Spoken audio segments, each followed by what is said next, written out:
लेकिन थोड़ा इज़राइल का पर्सपेक्टिव भी समझने की कोशिश करते हैं। इज़राइल को ये लगता है कि अगर ईरान परमाणु शक्ति संपन्न हो गया, ईरान ने परमाणु बम बना लिया, तो फिर उसके अस्तित्व को खतरा पैदा हो जाएगा।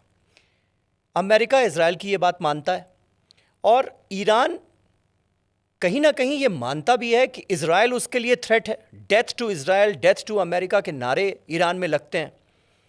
तो इज़राइल की जो थिंकिंग है वो तो यही है कि अगर ईरान मजबूत हुआ तो फिर इज़राइल ख़त्म हो जाएगा।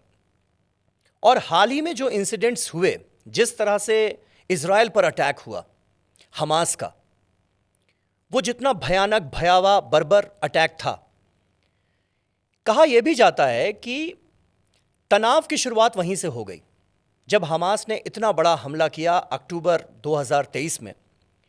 अब तनाव बढ़ता बढ़ता कहाँ तक पहुँच जाएगा ये कोई नहीं जानता। तनाव शुरू करना किसी के अपने बस में होता है, लेकिन ख़त्म करना, कि वो किस मकाम तक पहुँच जाएगा, ये किसी के बस में होता नहीं। तो देखिए आज बात यहाँ तक पहुँच गई है। क्या आप मानते हैं इस बात को कि अगर 7 अक्टूबर 2023 को वो हमला नहीं होता, फिर उसके बाद गाज़ा पर अटैक नहीं करता इज़राइल, तो बात शायद यहाँ तक नहीं पहुँचती कि आज इतनी भयानक जंग हो रही है, दोनों ही तरफ इतना नुकसान हो रहा है। इज़राइल में भी जमकर तबाही मची हुई है, ईरान में भी तबाही मची हुई है, और पूरी दुनिया को उसका बुरा असर जो है वो झेलना पड़ रहा है। इसके लिए एक शेर है बहुत अच्छा, अगर समीर आप समझेंगे और समझने की कोशिश करेंगे।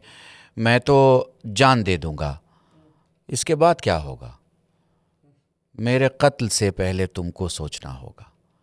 तो ये एक हकीकत है जिसे हमें समझना पड़ेगा। चलिए थोड़ी देर के लिए हम इज़राइली नुक्ते निगाह से थोड़ी देर के लिए चीज़ों को देख लेते हैं और देखते हैं कि ये नज़रिया कैसा है।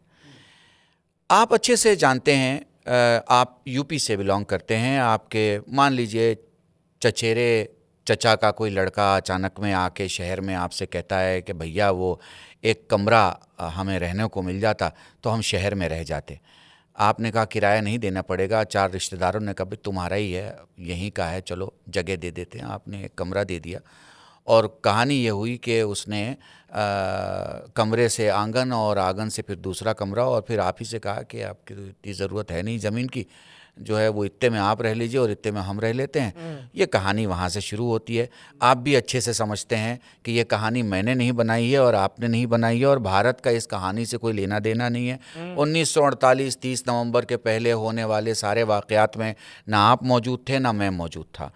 उसके बाद से 49 और 50 में एक मुल्क की सूरत लेने के बाद इज़राइल ने फ़िलिस्तीन के 400 गांव गायब कर दिए। कितने?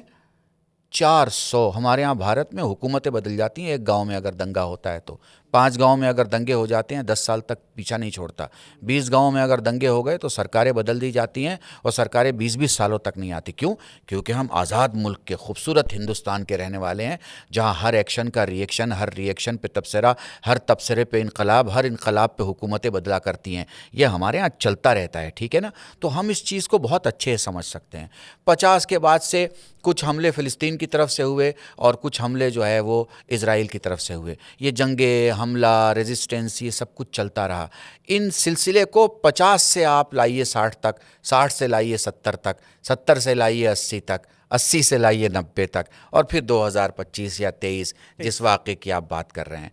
आप मुझे बताइए किसको हक़ है कि वो किसी आदमी को उसके अपने मालिकियत से बरतरफ कर दे, मकान से बाहर कर दे, घर से बाहर कर दे।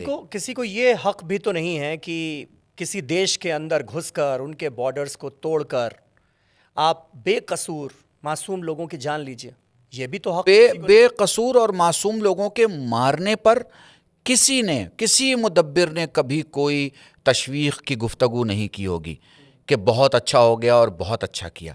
लेकिन वो जो करने वाला था वो करने के पहले अपनी जान को जोखिम में डाल रहा था ना। तो ये तो नहीं गुफ्तगू हो सकती कि उसने ये जोखिम में क्यों डाला, उसके पीछे की जो कहानियां हैं वही, इसीलिए मैं आपको 48 में लेके गया हूँ। उसकी वजह यह है कि मैं बिल्कुल ये गुफ्तगू नहीं करना चाहता कि ये 4 दिन की बात थी, समझ लेते, देख लेते। भाई 48 से मैं लेके आपको आया हूँ। और इस वक्त 2026 में कैफियत ये थी कि उन्होंने कहा कि हम बहुत मजबूत हैं। ठीक है भाई, कमज़ोर को रहने का हक़ है, उसे रहने दो। नहीं जी हम जैसे चाहेंगे आपको रहना होगा, नहीं जी इतने किलोमीटर में आपको बांध देंगे, नहीं जी आपके पास खाना अगर यूनाइटेड नेशन से आ रहा नहीं आएगा, नहीं जी आपको मदद नहीं पहुंचेगी, नहीं जी फ़लाँ हमारा जो है वो नुमाइंदा आपके साथ रहेगा, नहीं जी। आपको ख़ुद पता है हमास को एवरी मंथ 50 मिलियन या 20 मिलियन डॉलर देने की बात जो अभी आ रही है सामने, मीडिया में अवेलेबल है, वो इजराइल की तरफ से एड क्यों जाता था भाई? और वो एड इसलिए जाता था, फॉर एग्जांपल मैं इसे और समेट रहा हूँ। आप देखिए क्या होता है कि जो पावर्स होते हैं वो अपने कुछ लोगों को रखते हैं और उनको एक टास्क देते हैं कि इस टास्क पे अमल कीजिएगा। अब उसको पता है कि उसको वफादार किसका होना है, बाहर वाले का होना है और या अपने मुल्क का होना है, अपनी ज़मीन का होना है, अपनी तहजीब का होना है। तो उन्होंने अपनी ज़मीन के साथ वफादारी की। अब मैं खुद सोचता हूँ कि जब इन्होंने ये देख लिया कि जितना हमास ऊपर है या फ़िलिस्तीन ऊपर है और उतना उन्होंने ज़मीन के नीचे मकान बना रखे हैं, तो इन्होंने ईरान पे हमला करने का प्लान ही नहीं करना चाहिए था। इसलिए कि इनको सोचना चाहिए था, जब ये अपने सामने के फ़िलिस्तीन से नहीं निमट पा रहे हैं, इतना जुल्म करने के बाद, इतनी बर्बरियत करने के बाद, पता नहीं कितने हज़ार किलो गाज़ा और से हमास का खात्मा तो हो नहीं पाया अभी हाँ तक। तो ये खुद इनको हिजबुल्लाह पर बहुत करारी चोट लगी, लेकिन हिजबुल्लाह अभी भी जिंदा है। हिजबुल्लाह आज की तारीख में भी इजराइल पर हमला कर रहा है।